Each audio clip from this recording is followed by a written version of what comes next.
Voor jongens hebben we hier een oefening in de voormalige Ringobar. Dat doen we deze jongen met 2 korpsen, de Westereen en Boetenpost. Die kregen samen met een van de AC, de alarmcentrale, de melding dat hier een bron is en dat er een aantal mensen vermist worden. Dan is het aan de 2 korpsen hoe ze deze klus kleren gaan en hoe ze het oerlees mijn wanden doggen. En waar de inzet plak vindt van welk korps waar die begint.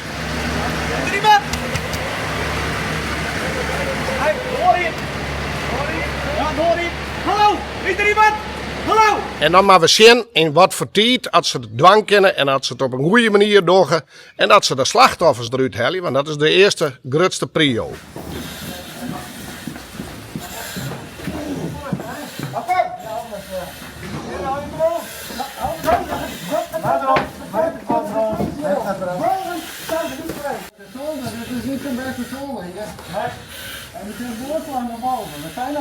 Is het ook echt? Nee, dit is gelukkig net echt. Maar voor u zeer realistisch om hier te mij oefenen. En er zijn natuurlijk ook grote mensen die herinneringen hebben. Dus het is voor u een fantastische locatie om hier te mij oefenen. En nou, het kan natuurlijk ook in het echt gebeuren. En dan hebben we een kwijk nodig. Zowel al die buurkapsen.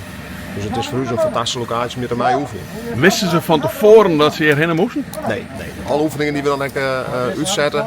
En dit is nu een middelbronoefening samen met buurtkant Boetenpost. Hebben we vanmiddag of in het scenario klaarmaken. Maar ze weten net wat er gebeurt. Nee.